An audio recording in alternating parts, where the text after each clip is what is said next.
اللہ رب العزت نے قرآن مجید کلام مجید میں ارشاد فرمایا قل ان کنتم تحبون اللہ فاتبعونی یحببکم اللہ ویغفر لکم ذنوبکم واللہ غفور الرحیم۔ اللہ رب العزت قرآن مجید میں ارشاد فرماتے ہیں اے محبوب صلی اللہ علیہ وسلم آپ فرما دیجئے اگر اللہ سے محبت چاہتے ہو تو مجھ محمد صلی اللہ علیہ وسلم کی پیروی کرو، اللہ بھی آپ سے محبت کرے گا اور آپ کے سارے گناہوں کو معاف فرما دے گا۔ تو ہمیں پہلے نبی پاک صلی اللہ علیہ وسلم کی پیروی کرنی چاہیے، ان سے محبت کرنی چاہیے تو اللہ بھی ہم سے محبت کرے گا۔ دیکھیں اللہ رب العزت کتنی محبت اپنے محبوب سے کرتا ہے، خود قرآن نے فرما دیا پہلے نبی پاک صلی اللہ علیہ وسلم سے محبت کرو اور پھر میں اللہ بھی تم سے محبت کروں۔ اللہ فرما رہا ہے قرآن۔ حضرت آدم علیہ السلام، اللہ تعالیٰ نے جب حضرت آدم علیہ السلام کو بنایا تو جنت میں چھوڑ دیا اور کہا ہے آدم ایک درخت ہے جنت کے اندر، اس کا پھل نہیں کھانا، اگر اس درخت کا پھل کھاؤ گے تو میں جنت سے نکال دوں گا۔ حضرت آدم علیہ السلام نے اللہ کے حکم کو تسلیم کیا اور ہنسی خوشی زندگی بسر کرنے لگی جنت میں۔ شیطان ہر روز آتا حضرت آدم علیہ السلام کو ورگلاتا، کہتا ہے آدم اگر اس درخت کا پھل کھا لو گے ساری زندگی جنت میں رہ جاؤ گے۔ وہ شیطان اسی طرح حضرت آدم علیہ السلام کو ورگلاتا۔ ایک دن ایسا آیا حضرت آدم علیہ نبینا علیہ السلام نے ابلیس شیطان کے باتوں میں آ کر وہ پھل کھا لیا۔ اللہ تعالیٰ نے حضرت آدم علیہ السلام کو جنت سے نکال دیا۔ اللہ اکبر۔ حضرت آدم علیہ السلام اللہ تعالیٰ سے معافی مانگتے رہے، اللہ تعالیٰ سے گر گرا کر توبہ اور استغفار کرتے رہے، لیکن اللہ نے معاف نہیں کیا۔ روایات میں آتا ہے 300 سال تک حضرت آدم علیہ السلام نے اللہ سے معافی مانگی لیکن اللہ نے معاف نہیں کیا۔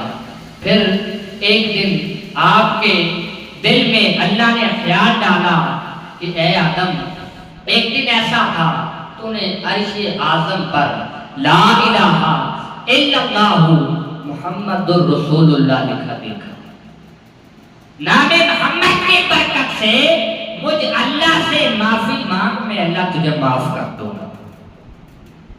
اتنی برکت ہے نام محمد کی۔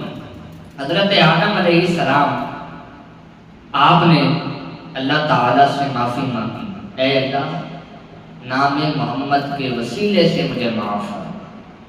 اللہ نے حضرت آدم علیہ السلام کو معاف کر دیا۔ یہ شان نام محمد کی ہے، اتنی برکت نبی پاک صلی اللہ علیہ وسلم کے نام کی ہے۔ حضرت عمر بن خطاب رضی اللہ تعالی عنہ آپ فرماتے ہیں نبی پاک صلی اللہ علیہ وسلم،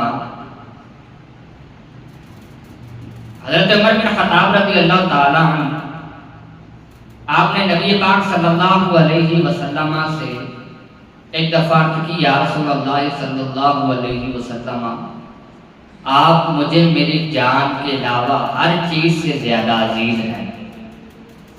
نبی پاک علیہ السلام نے فرمایا عمر ایک مومن تب تک کامل ایمان والا نہیں ہو سکتا جب تک کہ میں اس کو اس کے ہر چیز سے عزیز نہ ہو جاؤں۔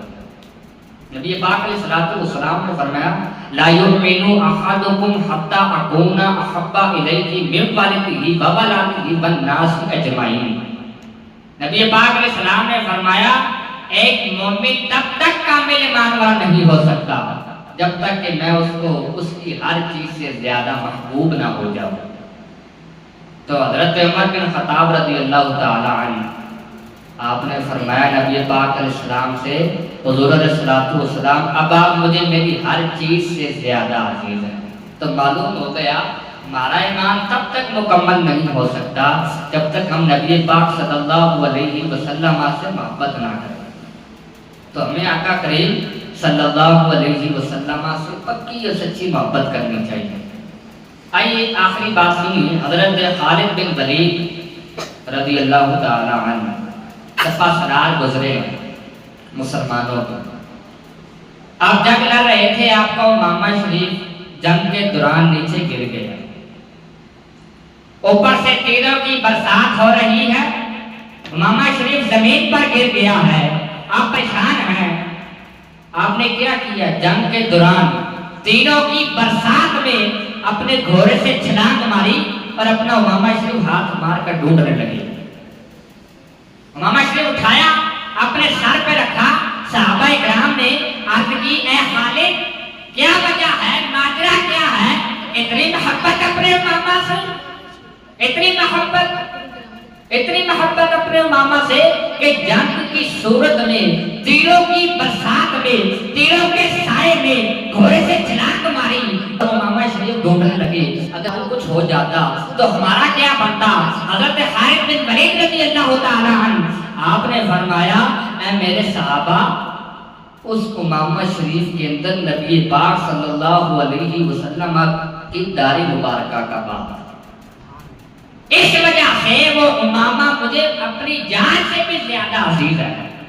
تو دیکھیں ایک صحابی رسول، صحابہ اکرام کتنی محبت کرتے تھے نبی پاک علیہ السلام سے کہ ایک داڑھی مبارکہ کے بعد نیچے زمین پر گر گیا، اپنی جان کی پرواہ نہیں کی، لیکن نبی پاک صلی اللہ علیہ وسلم سے محبت کرتے ہوئے نبی پاک علیہ السلام کے بال کی بے ادبی نہ ہونے دی۔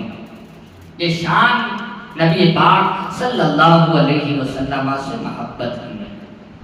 اچھا اکثر لوگ کہتے ہیں برتھ ڈے نہیں منانی چاہیے، سالگرہ نہیں منانی چاہیے، سالگرہ منائیں گے ایک سال کم ہو جائے گا۔ لیکن اگر ہم قرآن اور حدیث سے سہارا لیتے ہوئے آپ کے سامنے یہ بات عرض کریں تو کیا ایک کمال ہو جائے گی۔ اللہ تعالیٰ نے نبی کریم علیہ السلام کو جب پیدا کیا، پیر کا روز تھا، 12 ربیع الاول شریف کا دن، نبی پاک علیہ السلام دنیا میں تشریف لائے۔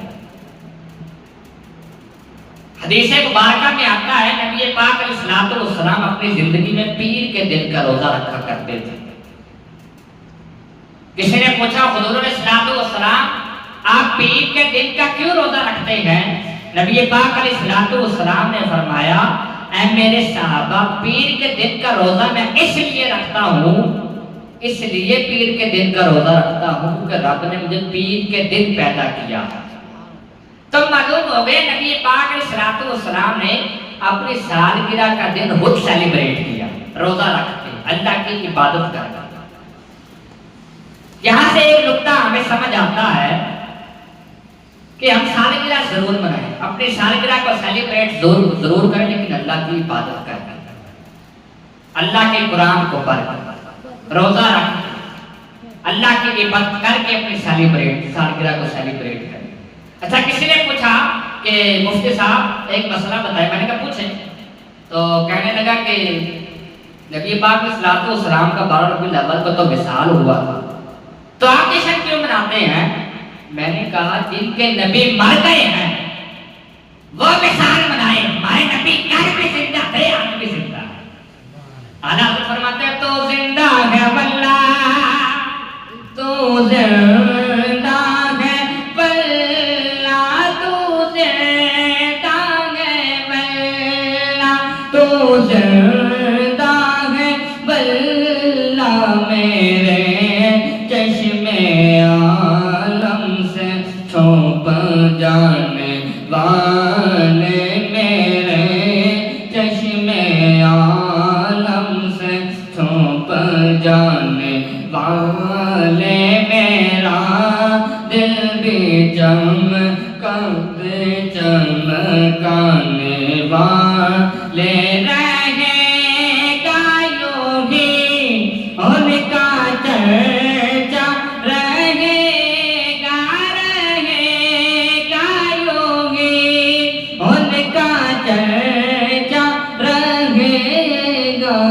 پر خاک ہو جائے جل جانے والے میرا دل بھی چمکا دے چمکانے والے۔ تو دعا ہے کہ اللہ تعالیٰ حضور نبی پاک صلی اللہ علیہ وسلم سے پکی سچی محبت کرنے کی توفیق عطا فرمائے۔